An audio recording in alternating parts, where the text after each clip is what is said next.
Ìròní tènìyàn, ṣiṣẹ́ ní tọ́lọ́run. Ìròní tènìyàn, ṣiṣẹ́ ní tọ́lọ́run. Ó pẹ́ alákìísà, àtúnwádà láṣọ. Ọ̀tá mi máa yọ mí bẹ́ẹ̀ni bá ṣubú. Èmi bá ṣubú rémi àdìlé.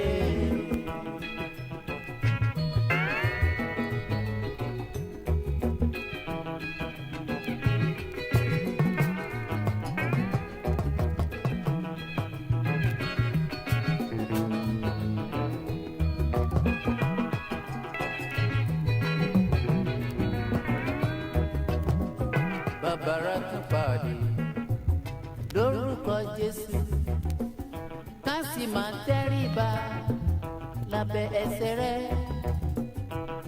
Wíwà láyé wa àánú rẹ̀ àgọ́ sílẹ̀kùn àánú kò fà mí mọ́ra. Ọ̀tá mi máa yọ mí bẹ́ẹ̀ mi bá ṣubú. Good morning. As always, it's another beautiful day. Today is the 7th day of October 2021, and this is still Space 90.1 FM, where we set new standard in broadcasting on a regular basis. We set new standard in broadcasting. And my daddy, our daddy, is still here with us for Stargaze. The program is Stargaze, and welcome.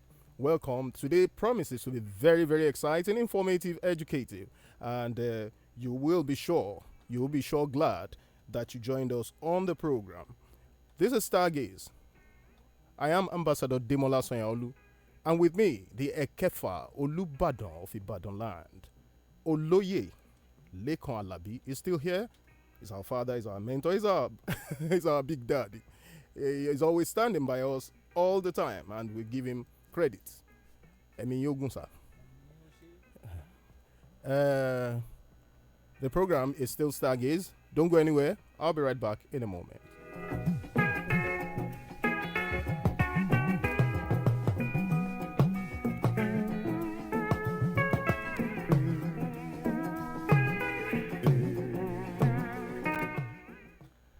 All right, you are still tuned to Space 90.1 FM, and it's nice to have you. And I need to remind our listening audience not to have a misconception about this program.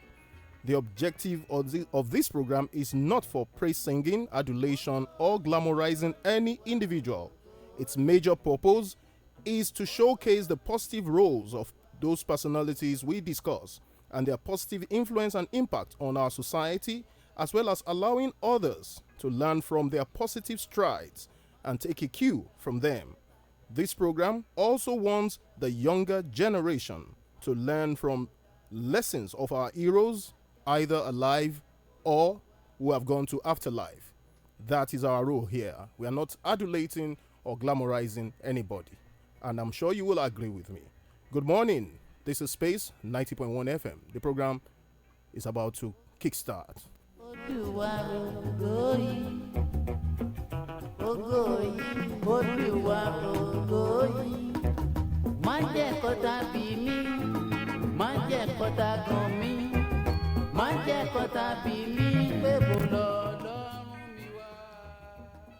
Today on Stargaze, the personality in focus, like I always do. I'll give you a clue into who we're going to be talking about today before we now delve into the matters arising. Just in a moment. Mama jẹ́ obade, mama jẹ́ o.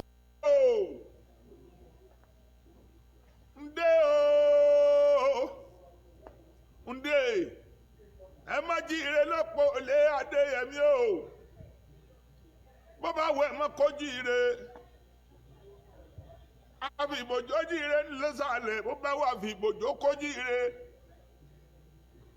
Bí Adéyẹmí bá ti jí ire àbùṣebùṣe.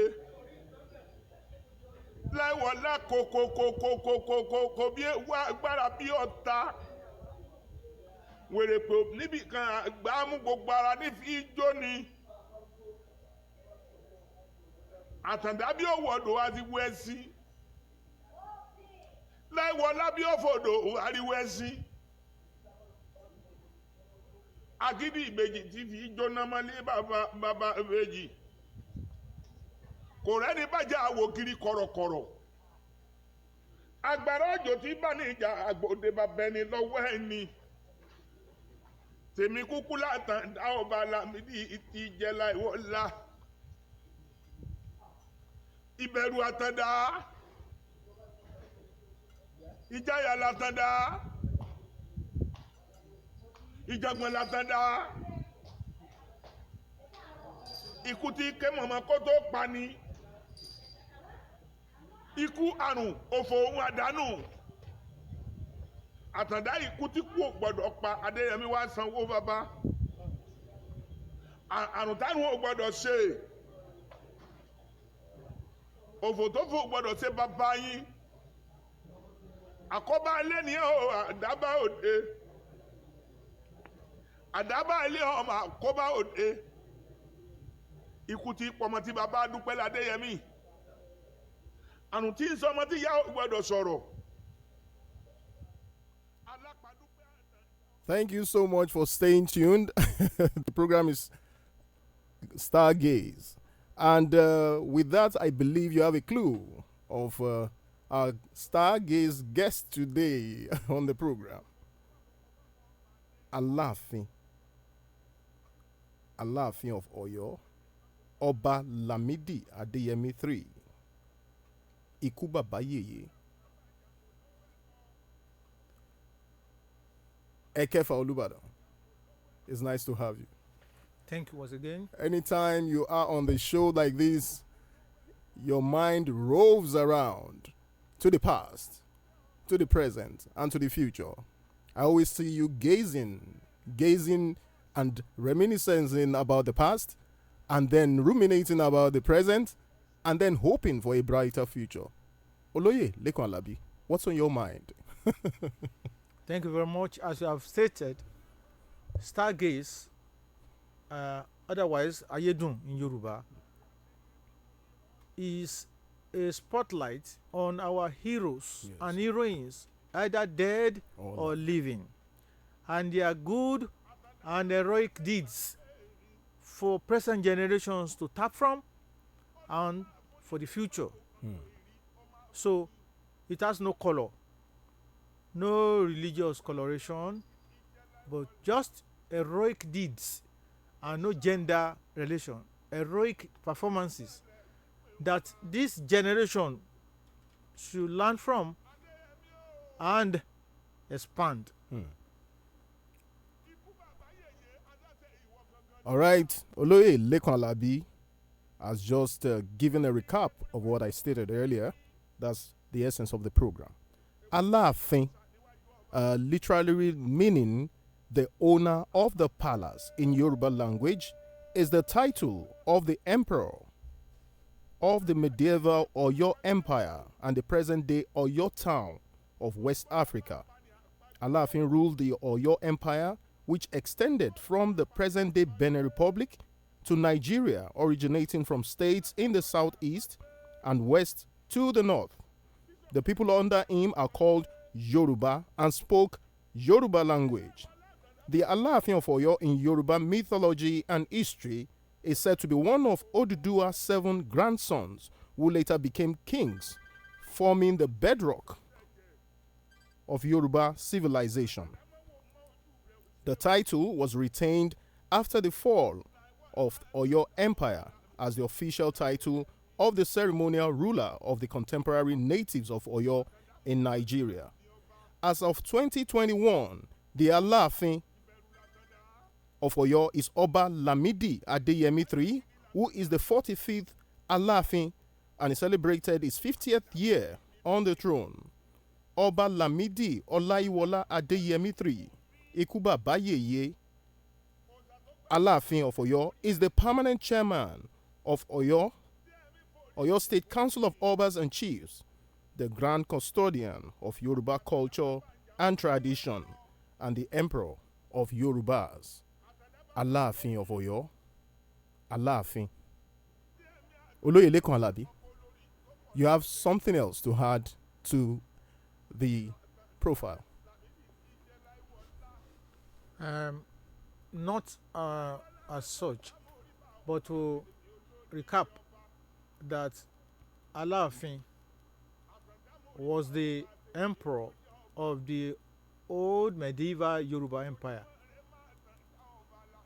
But colonial era, independence, post-independence era, and today, Thursday, October 7, 2021, as you have read out, Alaafin is the king of Oyo town in present-day Oyo state. And by the last gazette from Abuja, the incumbent chairman of Oyo State Council of Obas and Chiefs is Èèkefà Olubadan of Ibadan land, Oba Saliu Akanmu Adetunji Ajeoguluso 1. But in the old Oyo Empire, which spread from the old Oyo Ile in present-day Niger State of Nigeria to Dahomey, Benin Republic, and Togo, Alaafin was the emperor, paramount ruler of what the colonialists, when they came, now said Ọba àwọn Yoruba. But this is 2021. Nevertheless, the majesty of Alaafin of Oyo shines on. Olóyè Lekan Alabi, I will need you to say something concerning the role, because Alaafin is considered the emperor. The Kabiyesi's in those days are usually the custodian, or what we call the leader of the clan or the traditional ruler of each region. It seems we have allowed civilization to adulterate our culture. Or what would you say, sir? As I said, colonialism, so-called civilization, constitutional rights, boundary settlements and divisions have since limited the king or baale of an area or community to his territory. So now each king rules over his town or community. Unlike in the past, when we had Oyo Empire, that all others, chieftaincies, rules, laws emanated from old Oyo. We'll be right back. Don't go anywhere. This is still Stargaze on Space 90.1 FM. Stay tuned. Fúnni mi ní mọ́tò kan wo èrí, ó máa fún mi. Bá mi àtàndá ní Lámídì Ìjẹ́láìwọ̀lá. Ó sà. Irúnmọ̀lẹ̀ ní pè ń fa. Adéyẹmí o. Ikú bàbá yèyé aláṣẹ ìwọ gangan ló sà. Èmi ní jẹ́gun níwájú ọba Adéyẹmí. Èwo tó ní jòsà níwájú ọba Lámídì. Welcome back. You're still tuned to Space 90.1 FM. It's Stargaze with Olóyè Lekan Alabi. Olóyè, comparing politics, democracy, and the leadership. I don't want to say rulership. Rulership is connoted as being dictatorial in some quarters, but leadership is mild. When we talk of leadership, it's a mild definition of being in control. But when we talk of rulership, people connote it to be dictatorial. Comparing the present day politics, democracy, and leadership with the times when the traditional rulers and people like Alaafin were in power, what would you say from historical archives? The incumbent Alaafin of Oyo, who was 50 years on the throne last year, is the 45th Alaafin of Oyo. So if you now consider 2021 and the 45th Alaafin to the earlier times of the first Alaafin, second Alaafin, third Alaafin, you will see that there is a big gap. Because when the colonialists came, they seized all the powers of traditional rulers, not only in Yoruba land, Nigeria, northern Nigeria, Benin Kingdom, and India, and made them to come under the British crown. Jaja, Opobo, they put them under the British crown. And the incumbent head of government in Britain today is Queen Elizabeth II, even though the Prime Minister is political head. And the British, because they keep and cherish their own tradition and culture, particularly the monarchy, gives an opt between God save the king if there is a male on the throne in England. But now it is Queen Elizabeth II, and she has recorded being the longest reigning monarch of United Kingdom. God save the Queen. That's how they will sing their national anthem. So if they could cherish, nourish, revere their own monarchy, why did they do that to all the so-called colonies under Great Britain? And what did they do? They withdrew the powers from the kings, the queens, the bailiffs, coronets, and put their representatives, the colonialists, the DOs, as the political head. That still runs today after 61 years of independence from Britain, that any king, Emma, Oba in Nigeria must obtain permission from the chairman of the local government in his area before he or she can travel out of his kingdom. Olóyè Lekan Alabi, you are still tuned to Stargaze on Space 90.1 FM with Olóyè Lekan Alabi. Ayédùn lẹ́tọ̀. Alaafin Ọ̀yọ́, ikú bàbá yèyé, igbákejì òòṣà, òun ni àwọn là ń mẹ́nubà lónìí. Olóyè Lekan Alabi, láti ìwáṣẹ̀ ni wọ́n ti máa ń bu ọ̀wọ̀ àti ọlá ńlá fún àwọn ọba. Ṣùgbọ́n some school of thought, from my investigation, some school of thought have said the reverence and the ọ̀wọ̀ that used to be conferred on the obas, because it is believed that they have a spiritual, they are deified. The spirituality they connote seems to have dwindled, or so it is. That is what some school of thought believe. Why are the obas not in charge anymore spiritually? Why don't they exhibit those powers we read of? Or are those stories myths, Olóyè? In all the religious books in the world, God Almighty himself said, respect and pray for your kings, because I installed them. And the Yoruba value system and belief is that kings are second to God Almighty, Aláṣẹ igbákejì òrìṣà.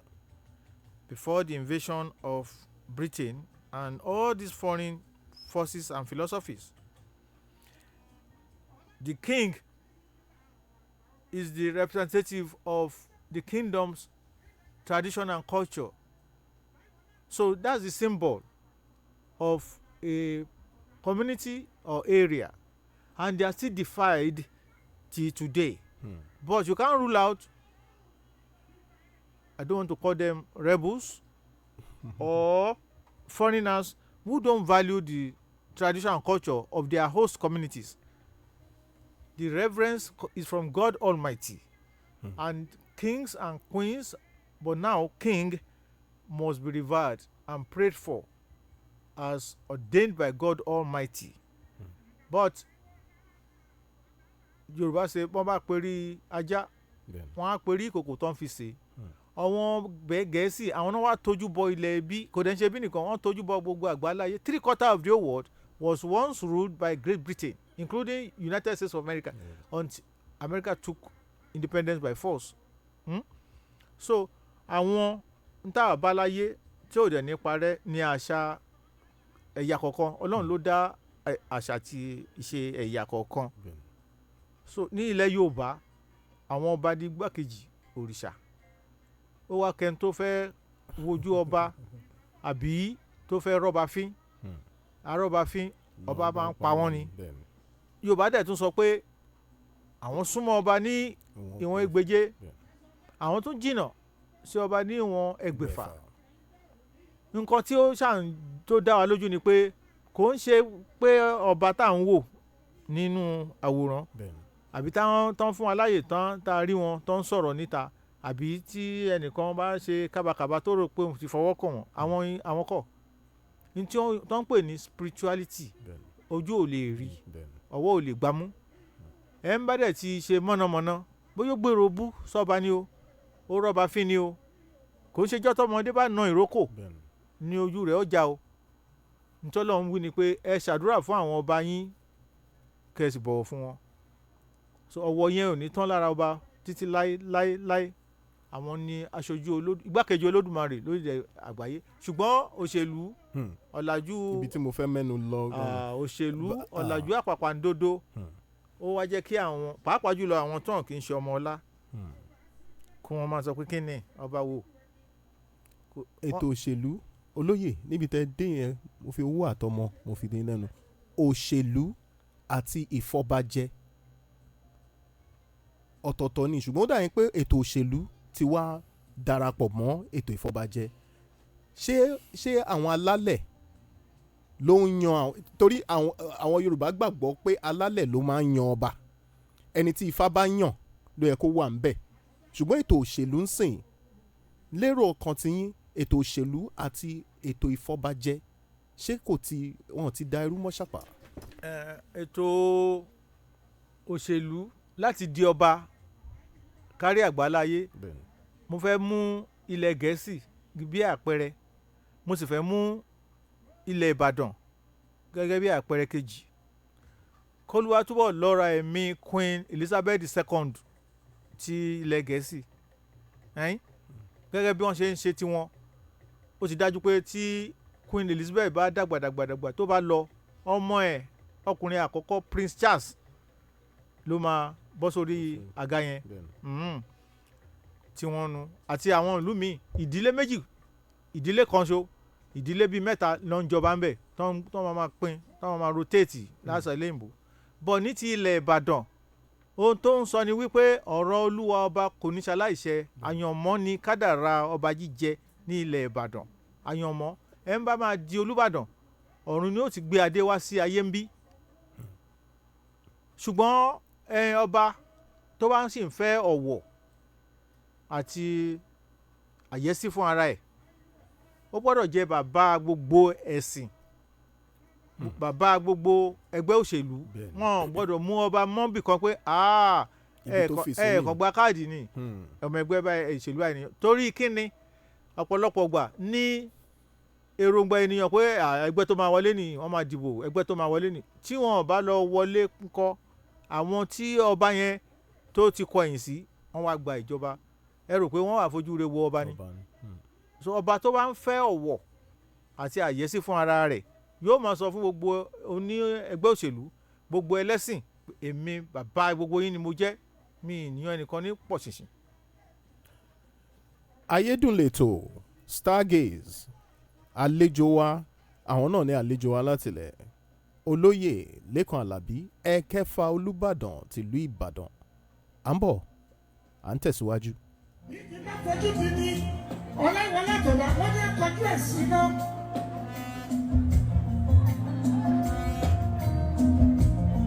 ìgbà tó fojú ti ní wọ́n ní kọjú ẹ̀ sọ̀rọ̀ mi. wọ́n ní tó fojú ti ní wọ́n ní kọjú ẹ̀ sọ̀rọ̀.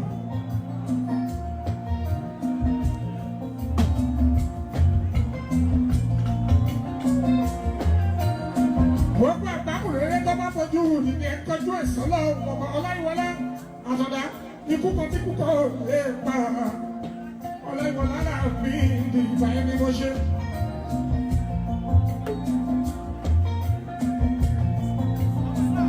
Mo kí ẹ máa gbé.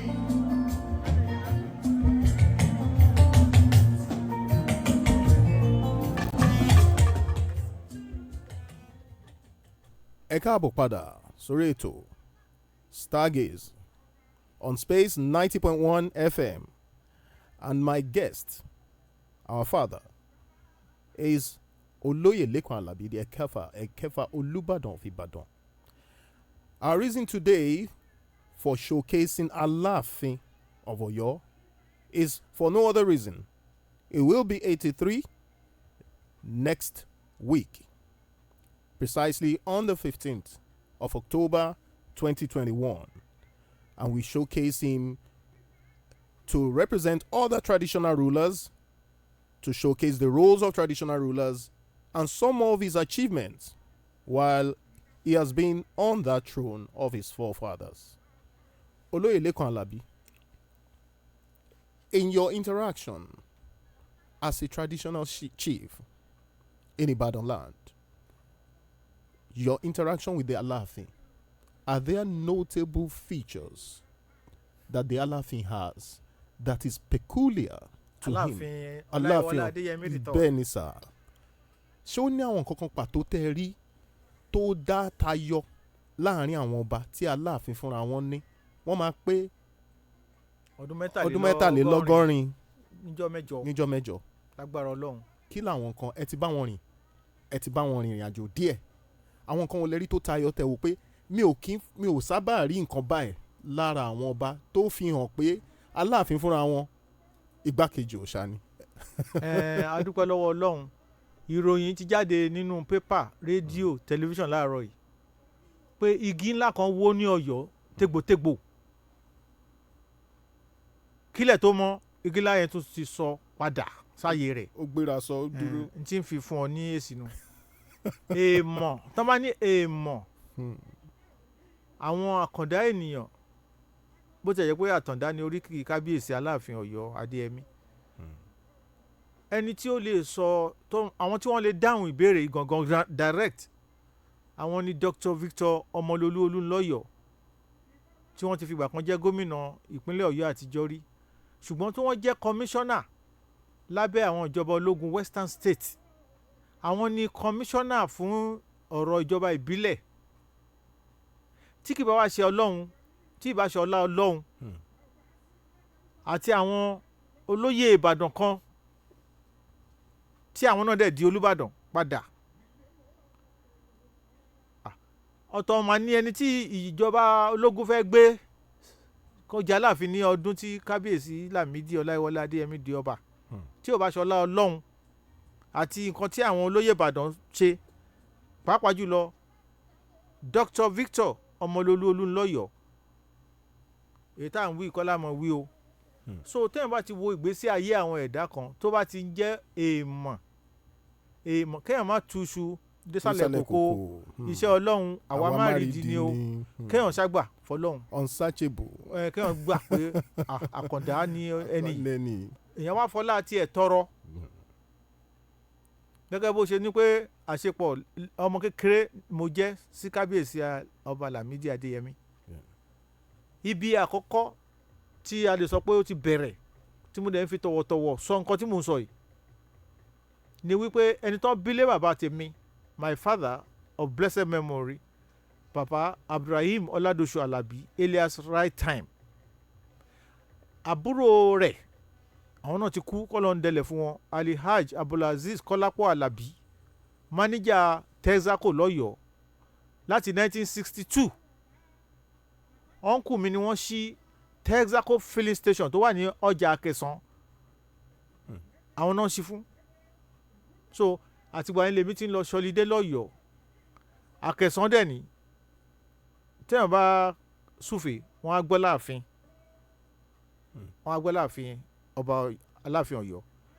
Àwọn nǹkan tí òyìnbó ń pè ní landmarks méjì mo dẹ̀ ń sọ eléyìí láti 1962 tí wọ́n lè pè ní pé tí wọ́n máa fi júwe àbí tí wọ́n máa pè ààfin Aláàfin yẹn Àtìbà hall òun ló wà lẹ́yìn station Texaco gbà yẹn ibi tí a ti máa ń gbọ́ fèrè ìpè àwọn Aláàfin yẹn. Aláàfin tó wà ń bẹ̀ nígbà yẹn àwọn ni kábíyèsí Ọládìgbòlù, àwọn ni wọ́n gbéṣẹ̀ tí ọba Lámídì Adéyẹmí wá jẹ Aláàfin tẹ̀lé 1972.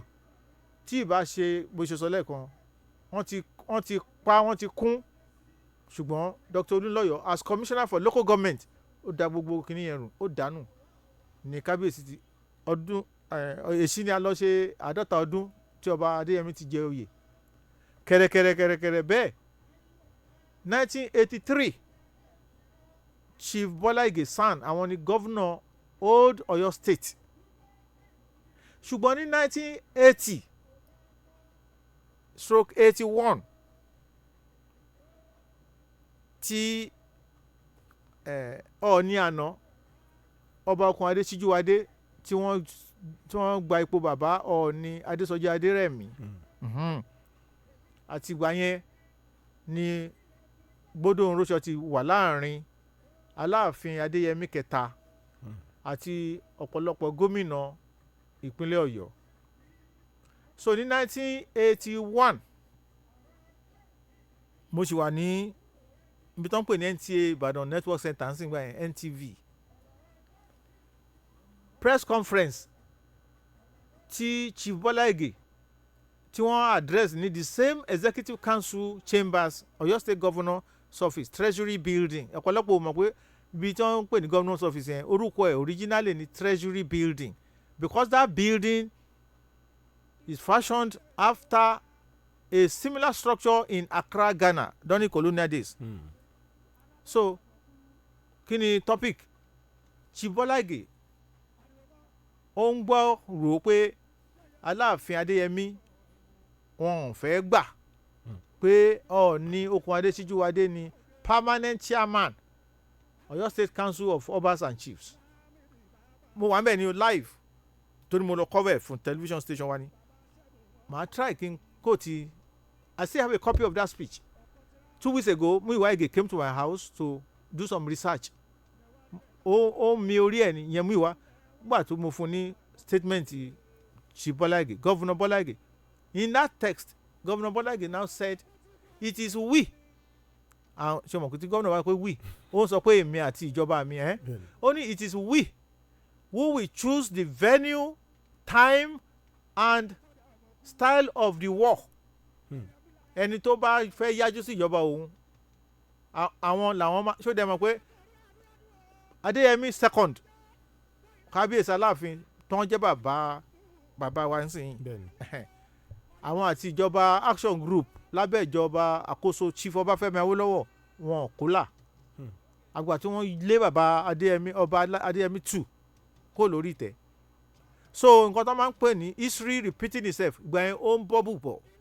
But Chief Bọ́lá Ìgè now said it is we who will choose the venue and weapons of this war táwọn suspect pé Aláàfin fẹ́ gbé tako Ọọ̀ni Síjúwadé. Wọ́n jọ fa kùkùrákù yẹn.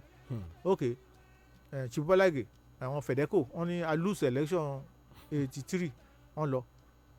Dr. Olúnlọ́yọ̀ wọ́n bọ́ síbẹ̀. Naturally everybody á mọ̀ pé Olúnlọ́yọ̀ as commissioner lábẹ́ ìjọba late Major General Robert Adéyínká Adébáyọ̀ ló jẹ́ kí kábíyèsí Lámídì di Aláàfin ọwọ́wọ́wọ́. Àwọn ológun tún padà wá ní December 31, 1983. By February 1984, the then new military governor of Old Ọ̀yọ́ State, he was then Lieutenant Colonel Oladayo Popola, but today a retired Major General and a lawyer. Wọ́n wá yàn mí ní akọ̀wé ìròyìn wọn press secretary. So kò sí bí governor military governor ṣe ní máa lọ sí Ọ̀yọ́ táwọn náà máa wá fún meeting à ń bá lọ à ń bá bọ̀. Wọ́n gbé General Oladayo Popola lọ sí Ògùn as the military governor. Wọ́n wá gbé the late Brigadier General Adétúnjì Olúrìn kọ́lọ̀ ń kó délẹ̀ fún wọn as military governor Ọ̀yọ́ State, and I'm talking of Old Ọ̀yọ́ State. I was his press secretary. Àtúmọ̀ nǹkan tó dé wàhálà permanent chairmanship ọba yẹn ó bá tún gbérí láàrin ọba Lámídì Adéyẹmí kẹta àti the late Ọọ̀ni Okùn Adéṣíjúwadé. Ìjà yẹn ó le ìgbà tí mò ń ṣe tribute fún General Olúrin ní last month ká tó sí wọ́n yẹn mo sọ pé one of the most difficult moments fún ìjọba Olúrin ni wàhálà àwọn àti kábíyèsí Aláàfin of Ọ̀yọ́ ṣùgbọ́n wọ́n ló béèrè pé kí ni tí mo fẹ́ rí sọ kábíyèsí Aláàfin of Ọ̀yọ́ ọba Lámídì Adéyẹmí kẹta wọ́n sọ fún gbogbo aráyé pé Lekan Alabi is my son torí àwọn kan ti ń sọ fún Aláàfin pé Lekan Alabi ọmọ Bọ́lá Ìgè tó tún wá jẹ́ akọ̀wé Olúrin pẹ̀lẹ́pẹ̀lẹ́ o bẹ́ẹ̀ kẹ̀ àwọn gbéyìísọ yìí náà tún sọ fún gọ́vùnà Olúrin pé ṣọ́ra fún Lekan Alabi your press secretary o nítorí kíni nítorí MKO Abiola tó jẹ́ ojúlówó fún Aláàfin Adéyẹmí òun ló mú Aláàfin Adéyẹmí fi Abiola jẹ Ààrẹ Ọ̀nà Kakanfò àwòdẹ lọ fún àwọn ìdí mi nǹkan àbẹ́mi but Aláàfin gbàgbọ́ pé ọmọ wọn lèmi jẹ́ gọ́vùnà gẹ́gẹ́ bí ẹlẹ́ran ara yóò máa fura ṣùgbọ́n yọ tí òun náà wá láti láhùn pé who are you working for ìyẹn ni èmi ni gọ́vùnà ń bí níyẹn o innocent answer tí mo dẹ̀ fún wọn ni pé your excellency you now ó ní no you are not working for me you and your sponsors will soon be exposed mo kàn ń wo gọ́vùnà ní pé ẹ̀ wá gbà mí ṣùgbọ́n Ọlọ́run ọba tí ó bá ń tẹ̀lé olóòótọ́ ó jẹ́ kí n wẹ̀ kí n yán kọ̀ọ̀kan tó jẹ́ pé gọ́vùnà Olúrin tí tó fi kúrò lọ́yọ̀ state ọ̀hún náà gbà pé loyalty ń bẹ o 100% dẹ̀ ni loyalty láyé ń bí there is no loyalty of 99.9 so Olúrin lọ Ọ̀rẹ́sẹ̀yìn Adé mo tún ṣe press secretary àwọn náà from there to Oòduà naturally a ní àjọṣepọ̀ so ìgbà tí mo wá pé 60 October 27 2010 ó yẹ kí kábíyèsí wá síbi tá a ti ṣe ayẹyẹ yẹn gẹ́gẹ́ bí one of the royal fathers ṣùgbọ́n sorry bí 2 weeks to the celebration ni bẹ́ẹ̀rẹ̀ wọn akọ̀fádé obìnrin ni ó ṣaláìsí ó dunni gan ó dunni so kábíyèsí ò lè wá ní ayẹyẹ wọ́n wá ní pé ká tún mú jọ́ mi abá tún mú déètì jọ́ mi pé kémi kó àwọn èèyàn mi wá sí Ọ̀yọ́ láàfin àwọn máa yẹ mi sí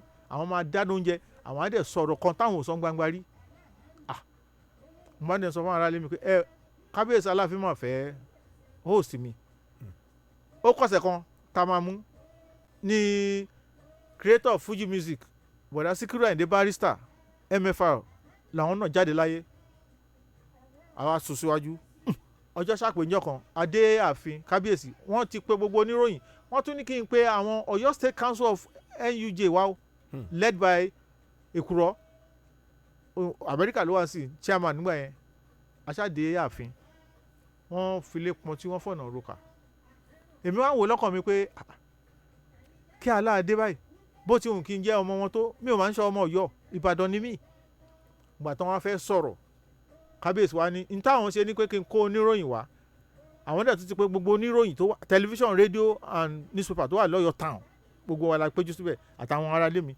àti àwọn táwọn náà pè nǹkan tí kábíyèsí náà fi ṣe kíní ẹ̀ mà ní pé gbogbo ìgbà tí àwọn àti àwọn ọ̀gá mi táwọn ní ìkùnsínú wọ́n fi ṣe example méjì Chief Bọ́lá Ìgè àti Olúrin General Olúrin in particular wọ́n ní mi ò sọ̀rọ̀ òdì sáwọn rí either in writing or verbally àwọn wá fẹ́ káwọn oníròyìn àtàwọn tó bá sọ pé àwọn ń ṣiṣẹ́ pẹ̀lú àwọn gómìnà president nísìnyí kan lọ kọ́ ìkọ́ṣe yẹn pé kọ̀ọ̀kan PA special adviser máa ń yájú sí àwọn tí wọ́n ju ẹ̀ lọ nítorí pé wà power torí àwọn ọ̀gá yín máa lọ làwọn ṣe dámilọ́lá tó léyìí o. ẹ jẹ́ ká sẹ́mi mú dájú à ń padà bọ̀ ètò ayédùn.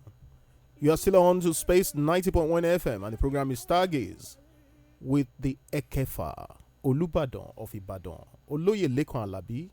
The program is still fresh and we are showcasing the Alaafin, Ọba Lámídì Ọláyíwọlá Adéyẹmí III, Ikú Bàbá Yèyé, Alaafin of Oyo, because his 83rd birthday is on the 15th of October 2021. Ikú bàbá yèyé látọ̀dọ̀ wa ń bí ẹ̀mí ọlágùn. À ń bọ̀. Àmín. À ń bọ̀.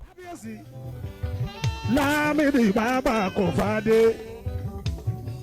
Bàbá Tóyìn bàbá Ṣẹ́gun ọkọ̀ àríwá. Ọkọ̀ tíra mọ́tò ọkọ̀ Mòjídá. Lẹ́wárí lẹ̀ kápólápó. Sọ́hun lẹ́wárí tẹ̀túkọ̀fà lọ́fàyè. Sọ́mọ̀ pamọ́ kú tí kú nílé pani. Ọmọ àrùn tánú nílé. Ẹ káàbọ̀ padà. Ayédùn Stargaze lẹ́tọ̀ pẹ̀lú Olóyè Lekan Alabi. Orúkọ tèmi ni Ambassador Demola Sanyaolu. Ètò ṣì ń tẹ̀síwájú. Mo máa ṣí ojú òpó lẹ̀ fáwọn tó ń fẹ́ kí ikú bàbá yèyé lórí ìkànnì yìí. Àwọn tó ń fẹ́ sọ pé ikú bàbá yèyé àwa náà fẹ́ kẹ́ gbóhùn, àwa náà fẹ́ kí yín o ṣáájú ọjọ́ náà. Ẹ̀mí kábíyèsí Ọlọ́run á bá wa lọ́rẹ̀ ẹ̀mí bàbá. Olóyè Lekan Alabi. Èèkefà Olubadan. Nǹkan kan jọ àwọn èèyàn lójú. Mo ti bá àwọn èèyàn sọ̀rọ̀. Ìgbàgbọ́ àwọn èèyàn nínú àwọn traditional rulers ohun ti mẹ́hẹ nítorí pé àṣẹ tí wọ́n máa ń pè wọ́n mọ́ dàbẹ̀ ni pé ó ti fẹ́ máa dínkù. Tí nǹkan mi bá ṣẹlẹ̀ tá bá ń retí káwọn olórí kan ṣáájú kan sọ pé báyìí ló ṣe yẹ kó rí kó dẹ̀ rí bẹ́ẹ̀. Spirituality àti àṣẹ tó ń bá wọn rìn ní ìgbà ìtàn ṣe mọ̀ pé àwọn ìtàn kan wà tá máa ń gbọ́ tó máa ń dàbí kàyéfì tó wá dàbí pé àwọn kàyéfì yẹn òun fara hàn mọ́ ní òde ìsìn. Kí lẹ lérò pé ṣé nítorí òṣèlú ti wọnú oyè ni àbí kí ló fà á gan? Nǹkan tí mo máa fi dáhùn ó ní pé I was a student in London, United Kingdom in 1976. Àwọn conservatives ẹgbẹ́ méjì náà ló ṣáájú nílẹ̀ Gẹ̀ẹ́sì, Labour and Conservative Party. Ó dàbí pé àwọn conservative yẹn wọn fara mọ́ monarchy. Wọ́n wá fẹ́ máa gbé ìgbésẹ̀ bíi pé àbí kàn tiẹ̀ eradicate ẹni. Nígbà tí àwọn ọmọ ilẹ̀ Gẹ̀ẹ́sì àtàwọn tó ń tẹ̀ tó wà ní Commonwealth tó ń bẹ̀ sí ní gbógun ti Conservative Party pé abẹ́ ẹ̀ mọ nǹkan tó ń pè ní ọba ni. Ẹni bá fojú dọba àwòwò wò kíá ni wọ́n ya padà sẹ́yìn. So ọba ò ṣe é fojú di. Ṣùgbọ́n nǹkan táwa náà ń sọ lélẹ̀ wọ́n ní respect begets respect. Kábíyèsí ọba ìbàjẹ́ ilẹ̀ Germany, ìbàjẹ́ ilẹ̀ Gẹ̀ẹ́sì, ìbàjẹ́ India, wọ́n gbọ́dọ̀ fira wọn sí ipò ọ̀wọ̀. Kàn ṣe bí Kábíyèsí Olúbàdàn ọba Emmanuel Adéyẹmọ Ọ̀pẹ́yìndé 1. Nígbà tí Abacha ní kán wá wo fídíò kan báyìí, fídíò Díyà àti Àdìsá ní Àbújá, Kábíyèsí Ọ̀pẹ́yìndé ní kán sọ fún un pé fídíò àwọn atúní kan ṣí Odeon cinema padà, Scala, Obijaso, Queens, Rex, ṣùgbọ́n kémi wá wọkọ̀ wá wo fíìmù ní Àbújá. Irú àrí fíìmù búkú òlélẹ̀. Kábíyèsí Aláyélúwà ọba Síkírù Adétọ̀nà Awùjalẹ̀ láìpẹ́ yìí gbà tán ọba President Jonathan ṣì wà ní President Nàìjíríà, ṣe àpò káàkiri àwọn ọba kan tó lóun ṣe campaign. Kábíyèsí Awùjalẹ̀ sọ fún protocol officer àwọn àtọ̀ ń fura pé kí lẹ́yìn gbé báàgì wo lẹ́gbẹ́ wá bí? Don't campaign in my palace. Àfírà ṣe pé epo ta sí wọn lára. Whereas Jonathan lọ sí ààfin kan báyìí, wọ́n wá àwọn ọba tí wọ́n pè wá síbẹ̀, wọ́n wá gbé ọ̀pá tí wọ́n fi ń tẹ̀lẹ̀, wọ́n wá gbélé lórí, wọ́n gbélé léjìká. Àwọn ọmọ túmọ̀ implication walking stick. So ó kù sí ọwọ́ ọba kọ̀ọ̀kan láti fira wọn sí ipò ọ̀wọ̀. Ọba ò ṣe é fojú di o. Ẹni bá fojú di ọba àwòwò wo. Orí ètò Ayédùnláwà Stargaze. If you want to send greetings to the Alaafin of Oyo, the time is now. We're opening the lines. You can call in before we round up. The numbers to call are 0704 6333 566, 0704 633 3566 or 0816 132 5587. Ẹ̀yin tẹ́ bá fẹ́ fi ìkíni ránṣẹ́ sí Ọba Lamidi Ọláyíwọlá Adéyẹmí kẹta ikú bàbá yèyé Aláàfin ṣáájú ọjọ́ ìbí wọn ẹ lè pè wọlé. Tẹ́ bá dẹ̀ ní ìbéèrè tẹ́ fẹ́ béèrè lọ́wọ́ bàbá wa Èèkefà Olubadan Olóyè Lekan Alabi ẹ lè pè wọlé. Àwọn nọ́mbà tẹ́ máa pè sí náà ní 0704 633 3566 or 0816 132 5587. Ẹ káàbọ̀. Ọ̀gẹ̀dẹ̀ ní kọ́ lábàjáde alọ́lé ọ̀yọ́dún jóyin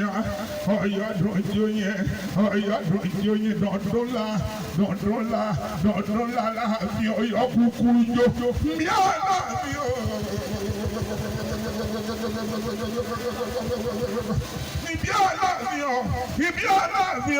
ibi aláàbíọ̀ ọ̀yọ́ gbóngbà kóso bàbá mojoyin ọ̀yọ́ di méjì ọmọ tẹ̀lọ̀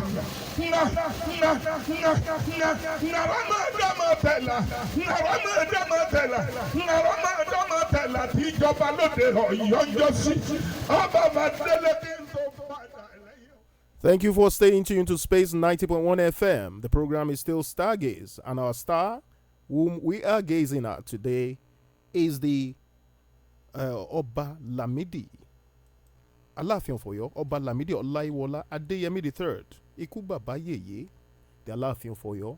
And with me in the studio is Olóyè Lekan Alabi, Èèkefà Olubadan of Ibadan. Olóyè Lekan Alabi, before we round off and sign off, what's your deep message to the traditional rulers? What's your message to the Alaafin of Ọ̀yọ́ on his 83rd birthday? And what message are you passing across to others who are in his position? A kọ́kọ́ ṣàdúrà fún kábíyèsí ọba kádé pẹ́ lórí kí bàtà pẹ́ lẹ́sẹ̀. Àṣẹ, àṣẹ, àṣẹ. Kí wọ́n pẹ́ kí ìrùkẹ̀rẹ̀ kó di ọ̀kìnní. Àṣẹ. Kí ìlú Ọ̀yọ́, ilẹ̀ Ìbàdàn, ìpínlẹ̀ Ọ̀yọ́, orílẹ̀-èdè Nàìjíríà àti àgbáyé kó túbọ̀ máa tùbà kó máa tùṣẹ. Àṣẹ. Ká máa rí jẹ ká máa rí mu. Àṣẹ. Gẹ́gẹ́ bí mo ti sọ náà, ọba tí ó bá ti fi ara wọn sí ipò bàbá gbogbo ẹgbẹ́ olóṣèlú, ẹ̀sìn àrífín ò ní bá wọn, ẹ̀rẹ̀ ò ní ta aṣọ wọn, ọmọkọ́mọ ò gbọ́dọ̀ yájú sí wọn. Bẹ́ẹ̀ni. Nítorí náà àwọn olóṣèlú kí wọ́n rántí pé àsìkò tí wọ́n mo rò pé ọdún 4 ni tenure. Bẹ́ẹ̀ni.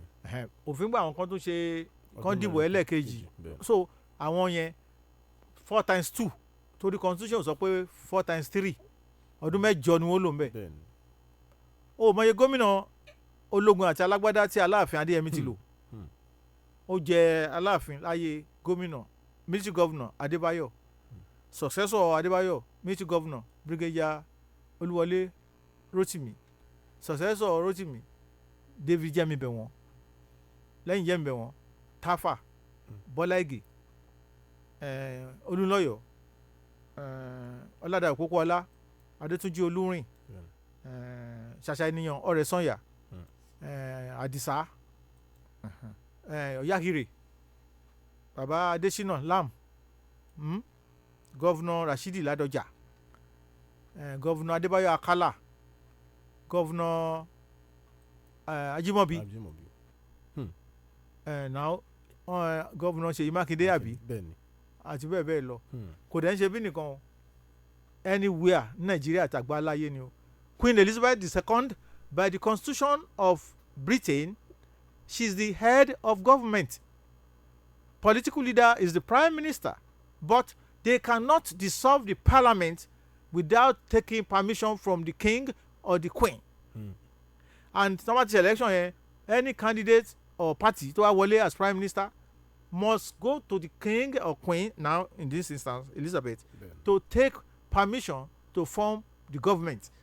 Kẹwàá àwọn Gẹ̀ẹ́sì mọ̀ ṣe ìjọba tiwọn, but ń bí councillor ọlọ́mọdé fún ọba ní query because ìdí àgbọn General President Muhammadu Buhari yìí as Minister of State and his Chief of Staff of blessed memory, General Babatunde Idiagbon, issued queries to the immediate past Ooni of Ife and a late Emir of Kano, Adobari, tight friend of Okunade Sijuade, suspended them from their thrones. Kíndẹ̀ṣẹ̀ wọn ni wọ́n lọ sí Israel láì gbàṣẹ. So àwa aráàlú olóṣèlú pẹ̀lẹ́pẹ̀lẹ́ dọwọ́ wa o. Ọba igbákejì òrìṣà ni wọ́n. Ẹ ń bá fojú dọba àwòwò wo níjọ́ tí ọmọ ẹdẹ bá dẹ̀ ṣíwọ́ ẹ̀ tó fi nà rókò níjọ́ yẹn kan ló máa rí ìjà o. Kádépẹ́ lórí ọba káwa aráàlú náà kórìíwa àwa tiwa náà kànkè kí ìlú túbọ̀ máa tòrò ká máa rí jẹ ká máa rí mu. Mo bá kábíyèsí Aláàfin ọba Lámídì Ọláìwọlé Adéyẹmí kẹta mo bá wọn yọ̀ kú àjọ̀dún ọjọ́ ìbí wọn ọdún kẹta ó lé lọ́gọ́rin ní ọdún tó kọjá tá a ṣe àjọ̀dún ọdún kẹta yẹn sọ pé mo ṣe ń parí program jẹun wí tèmi àti special kìíní tó tẹ̀lé Ọ̀yọ́ ni mo lọ straight Ọ̀yọ́ Aláàfin mo lọ bá kábíyèsí yọ̀ torí gbà tó ń ṣe àjọ̀dún ní 2001 kábíyèsí ìgbà náà kábíyèsí aláìlúwà wọ́n ti wàjà ń sìn ọba Yunusa Bankole Ọládọjà Ògúndípẹ̀ Arápásọ owó 1 èmi náà ní tún lọ ṣojú àwọn lọ́dọ̀ kábíyèsí Aláàfin Adéyẹmí yìí sì tún lọ níjọ́ mo sọ fún ọ níjọ́ tá a pàdé ní Lẹ́kan Salami sports clinic Independence Day tí kábíyèsí Olúbàdàn Ajé Ògúnsọ̀ ní kí n lọ ṣojú àwọn ọ̀bẹ ìjọ yẹn torí àwọn kan ń joyè níbàdàn ìjọ yẹn ẹgbẹ́ mi ni mo jókòó ẹgbẹ́ kábíyèsí Aláàfin mo jókòó mo tún rán kí náà pè director protocol gbogbo àwọn òṣìṣẹ́ yẹn pé mò ń bọ̀ láti bá kábíyèsí yọ̀. ó ga dádì tẹ bá ti jókòó báyìí ó máa ń ṣe mí bẹ́ẹ̀ pé ká má ti lọ ni. èbí o sọ bẹ́ẹ̀ ń jẹjọ mo sì sọ nǹkan tí ẹ ṣe ẹ roka ẹ bá ti roka mi ó yá. ọjọ́ ń bọ̀ ẹ ṣeun gan. chairman Dèjì Ọ̀ṣíbọ́gún ẹ ṣe o torí òun ló ń gbà láàyè ká máa ṣètò ìlọ. You have been listening to the voice of the Èèkefà Olubadan of Ibadan, Olóyè Lekan Alabi, and today Ibadan land. People ask me, what is the meaning of Ibadan land? And I tell them, say Ibadan, is it a town or a city or a country? Boundary from Bakatari. That's the boundary between Oyo State and Ogun. That's where, and ends on the bridge, Ashejije Bridge, boundary between Oyo and Osun. That is not a town. It's not a city, but a country. Say landmass ní ká wò ní, economic interest ní ká wò ní, educational institution ní ká wò ní, the parameters. Wọ́n ti ní jáde o. All right. Thank you so much for staying tuned.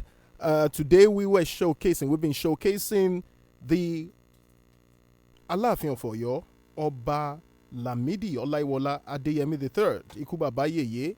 His 83rd birthday is next week, October 15. We wish him a long, healthy, prosperous, and wealthy life. Remember, this program will be repeated on Sunday, 12 midday, Stargaze. I thank you so much for joining. My producer has been Joseph Asuni at the console and Ebunoluwa Ogunyemi. And I remain yours truly, Ambassador Demola Sonyaolu. Until I meet you again next week, Nuruddin Ahmed Olalekan, I see you. Ayoade Abiodun and Owóadé Káyọ̀dé, adúpẹ́ o, ẹ ṣeun gan tẹ́ ẹ bá wa dá sétò, tẹ́ ẹ fi wálẹ̀, tẹ́ ẹ dá wa dá, Olúwa ṣeun. Above all things, remember that the earth is the Lord's and the fullness thereof, the world and those who dwell therein.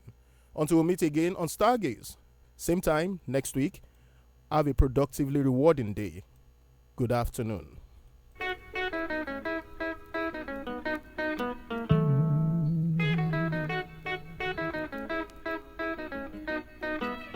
Ọ̀tá mi máa yọ mí bẹ́mi bá ṣubú.